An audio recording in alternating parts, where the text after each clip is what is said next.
Thud, thud, thud. The sound you hear is not the clash of swords or the roar of a charge.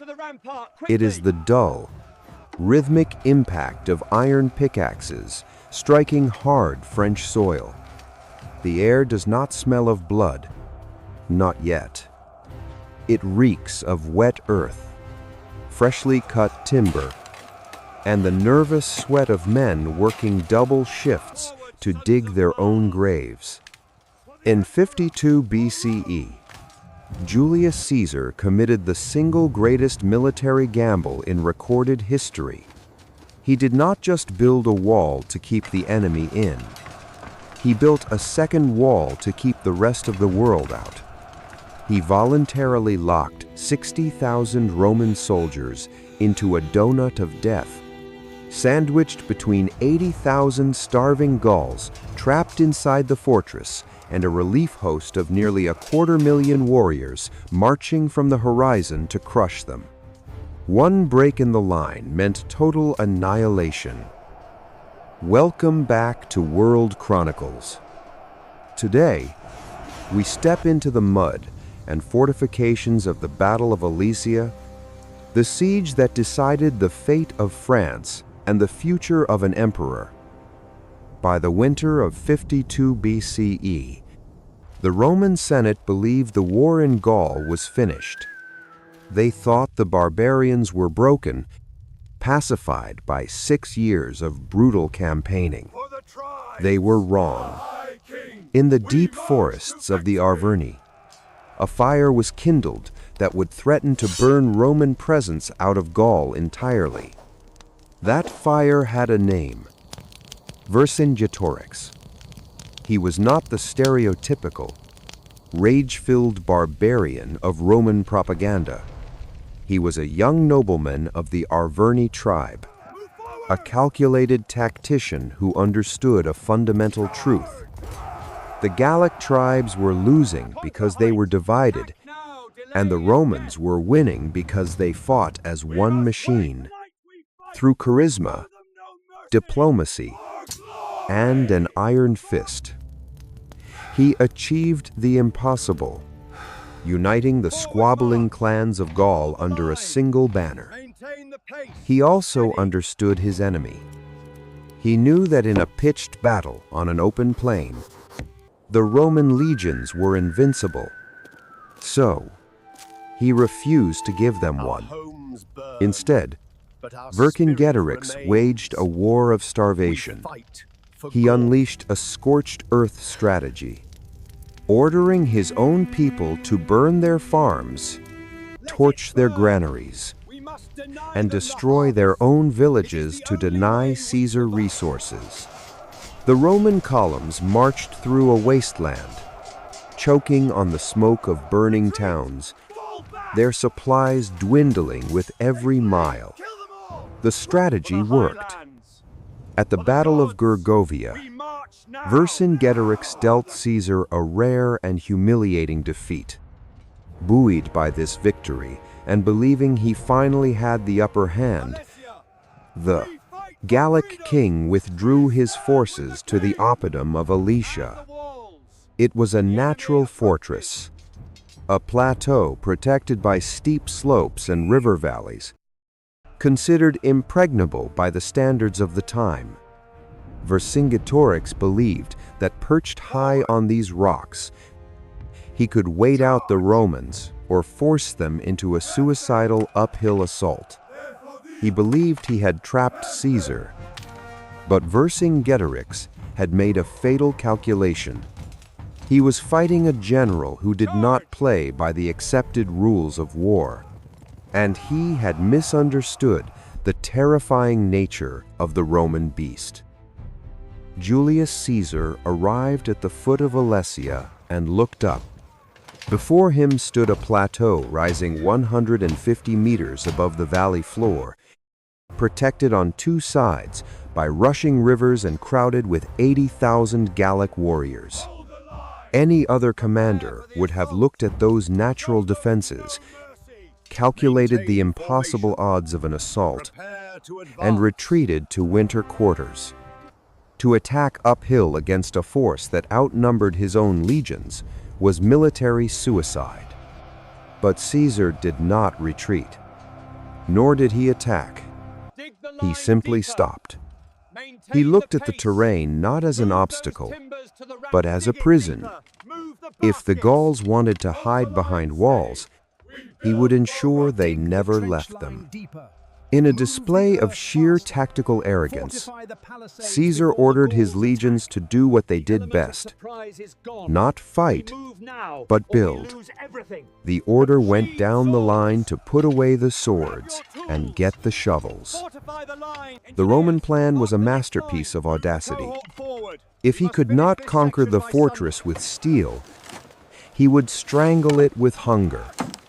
He commanded the construction of a circumvallation, a massive fortified wall encircling the entire hill of Alesia. It was to be 11 miles in circumference, complete with watchtowers, ditches, and ramparts. It was a construction project that would normally take months, demanded of soldiers who had to be ready to fight at a moment's notice. The work began with terrifying speed. Forests were felled, earth was moved, and the landscape began to change within hours. But Vercingetorix was not idle. Realizing that Caesar intended to seal him in, he played his only remaining card. Before the Roman ring could fully close, he launched his cavalry in a desperate night breakout. A furious skirmish erupted in the darkness. The German cavalry, Caesar's loyal allies, clashed with the Gallic horsemen. In the chaos, a small force of Gauls managed to slip through the unfinished section of the lines and disappear into the night. Caesar knew exactly what that meant. They were not fleeing. They were messengers. They were riding to every tribe in Gaul with a plea for help. Caesar ordered the shovels to hit the dirt faster. He knew the clock had started ticking, but even the genius of Rome was not prepared for the scale of the storm that was about to answer Vercingetorix's call. Caesar realized the messengers had escaped. He knew that soon the entire might of Gaul would be marching toward him. He was now the meat in a deadly sandwich. Vercingetorix in front of him, and a massive relief army approaching from behind. Most generals would have lifted the siege and fled. Caesar, instead, did something unprecedented. He ordered his men to turn their backs on the enemy they were besieging and start digging again. He built a second wall. This was the contravallation. It was an outer ring, 14 miles long, facing outward to stop the relief army. The Roman army was now living in a thin, fortified donut between two walls, effectively besieging one enemy while being besieged by another. But walls alone were not enough for Caesar. He knew he would be outnumbered, so he turned the landscape itself into a weapon. Between the trenches and the walls, he created a zone of absolute terror, a minefield of ancient engineering designed to break the momentum of any charge before it could even reach the Roman shields. He planted the Sippi, rows of sharpened tree trunks interlaced to form an impenetrable wooden thicket. Behind those lay the lilia or lilies, deceptive funnel-shaped pits hiding sharpened stakes at the bottom, hardened by fire. A soldier stepping into one would have his foot impaled, his momentum snapping the bone instantly. And hidden in the grass were the stimuli, logs embedded with iron hooks meant to tear into flesh and cripple horses. The sound of the camp was a constant, grinding symphony of war industry. The snapping of timber, the striking of iron, and the cursing of legionaries as they sharpened thousands of stakes. It was no longer just a battlefield. It was a machine built to kill. Caesar had turned the plateau of Alesia into the most heavily fortified place on earth. But while the Romans were sweating over their defenses, inside the fortress of Alesia, the situation was becoming desperate.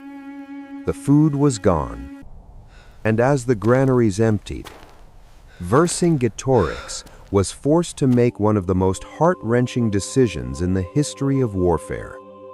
Inside the walls of Alesia, the enemy was no longer the Roman legionary. It was hunger. With 80,000 warriors to feed and the Roman noose tightening every day, the grain stores were nearly empty. Vercingetorix, the man who had united Gaul to save its people, was now forced to make a calculation as cold as steel. To save his army, he had to sacrifice the weak. He ordered the expulsion of the useless mouths. The gates of the fortress creaked open, and thousands of civilians poured out.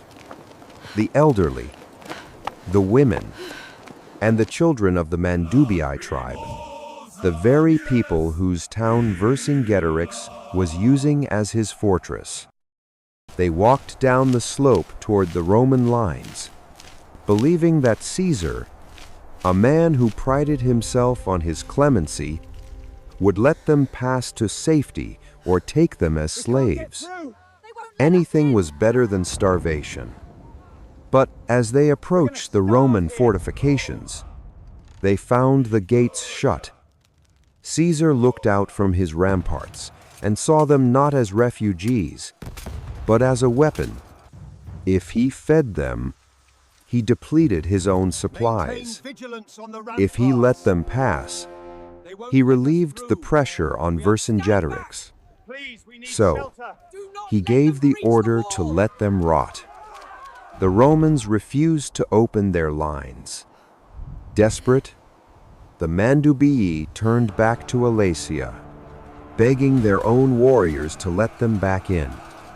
But Vercingetorix, equally hardened by the necessity of war, kept his gates barred. The civilians were trapped in the killing zone, a narrow strip of no man's land between the Roman ditches and the Gallic walls. For days, the soldiers on both sides watched and listened as their wives, mothers, and children slowly died of starvation and exposure. The wailing of the dying echoed through the valley at night, a psychological torture for the men on the ramparts who were helpless to intervene. It was a scene of absolute horror, stripping away any illusion of glory from the face of war. As the last of the civilians perished in the mud, the silence that followed was even more terrifying. But that silence did not last long. From the horizon, a low, rhythmic trembling began to shake the ground. It started as a murmur and grew into a roar. The relief army had arrived. The horizon did not just shift, it became alive. Emerging from the forests was a force that defied imagination. A relief army estimated at nearly 250,000 warriors. They were led by Commius, a former ally of Caesar now turned bitter enemy, gathering every able-bodied spear from the Atlantic coast to the Rhine. For the Roman soldiers standing on the ramparts, the sight was soul-crushing. They looked out at an ocean of enemies, stretching as far as the eye could see, their campfires at night outnumbering the stars. The psychological pressure was immediate and suffocating. The Romans were no longer the besiegers. They were the prisoners. They were trapped in a thin strip of earth, facing 80,000 desperate men trying to break out from the center, and 250,000 furious warriors trying to break in from the outside. Then, the horns blew. The Gallic Carnix, tall, animal-headed trumpets, screamed into the air, signaling the attack. The assault came from both sides instantly. Vercingetorix ordered his starving troops to storm the inner wall, while Commius unleashed wave after wave against the outer fortifications.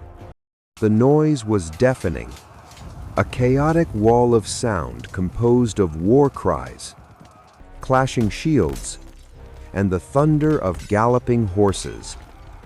But as the Gallic wave crashed against Caesar's lines, it hit the invisible wall of death he had engineered. The relief army's vanguard did not reach the legionaries. They died in the grass.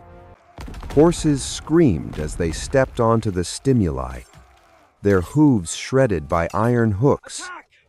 Warriors charged blindly into the Lilia pits, impaling themselves on the fire-hardened stakes.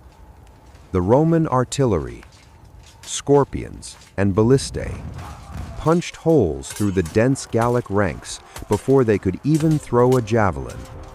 For a moment, it seemed Caesar's machine was perfect. The engineering held. The traps worked. But the Gauls were not mindless.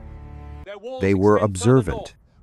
After days of bloody failure, the Gallic chieftains scouted the Roman perimeter and found the one thing Caesar could not engineer away. They discovered a gap, a flaw in the geography itself that would render all of Caesar's traps useless. The weak point had a name: Mount Rhea. It was a rugged hill to the north of the Roman position, so massive and sprawling that Caesar's engineers had been unable to include it within their defensive ring. Instead, they had been forced to build the outer wall along the slope beneath it. This was a fatal geometric error. For the first time, the Romans did not hold the high ground. The enemy did. Under the cover of darkness, the Gallic relief army moved their elite shock troops, 60,000 picked warriors, behind the hill. They waited in the damp grass until high noon, until the sun was at its peak. Then they unleashed hell. When the 60,000 warriors crested the hill, they did not just charge. They poured down upon the Romans like a landslide. Because they were above the fortifications, they could throw their javelins and shoot arrows down into the Roman trenches, rendering the ramparts useless. At the exact same moment, Vercingetorix, watching from inside Alesia, saw the assault begin. He threw open the gates and surged against the inner wall with everything he had left. The Roman army was now being crushed in a vice. The defense of this critical sector fell to Titus Labienus, Caesar's most trusted lieutenant. But even Labienus, a man of iron nerves, was beginning to break. The fighting was no longer tactical. It was a claustrophobic brawl in the mud. The air was so thick with dust and flying missiles that soldiers reported they could not see the man fighting next to them. The Roman pila were gone, thrown in the first minutes.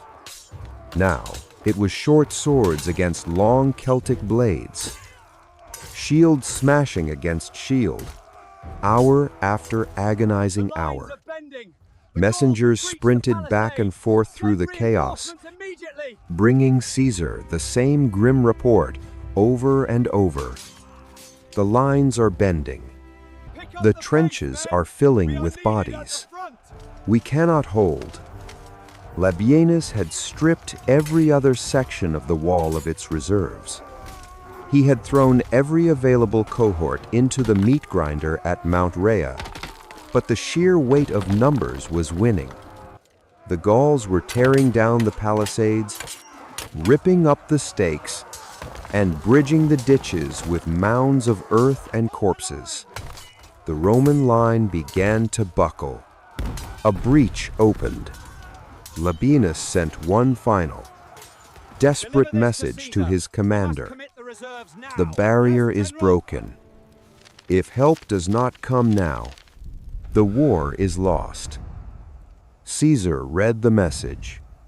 He knew there were no more reserves to send. The only thing left to throw into the fire was himself. Julius Caesar understood the theater of war better than any man alive. He knew that when a battle descends into chaos, soldiers stop fighting for tactics or territory. They fight for the man standing next to them. And in that moment of near collapse, they needed to see that their general was not cowering in the rear. Caesar grabbed his cloak, the paludamentum. It was a distinctive, vibrant scarlet robe that only the commander-in-chief wore. He threw it over his shoulders and rode directly toward the breaking line at Mount Rhea. The effect was electric. The flash of red amidst the gray mud and steel was a signal that cut through the dust. A roar went up from the exhausted legionaries. Men who had been on the verge of dropping their shields found a second wind, desperate to fight well in the eyes of their general. Caesar did not just bring morale. He brought the last few cohorts of reserves he had scraped together, throwing them into the gap to stabilize the line. But Caesar had one final card to play, a card he had been hiding for this exact moment. While the Gauls were fixated on the scarlet cloak and the grinding infantry fight at the front, Caesar had quietly ordered his German cavalry auxiliaries to ride wide. These were fierce, hulking horsemen from across the Rhine, mercenaries loyal only to gold and Caesar. They circled the base of Mount Rhea unseen, moving through the periphery of the battlefield. Just as the Gallic assault reached its fever pitch, the ground behind them began to tremble. The German cavalry slammed into the rear of the Gallic relief army. The impact was catastrophic. In ancient warfare, an army is like a dam.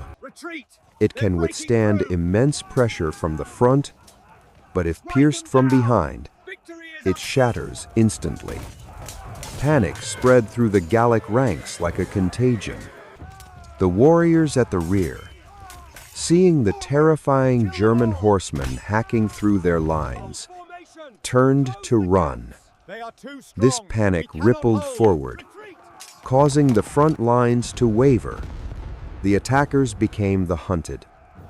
From the high ramparts of Alesia, Vercingetorix watched in horror. He saw the massive relief force, his only hope of salvation, crumble into a chaotic mob.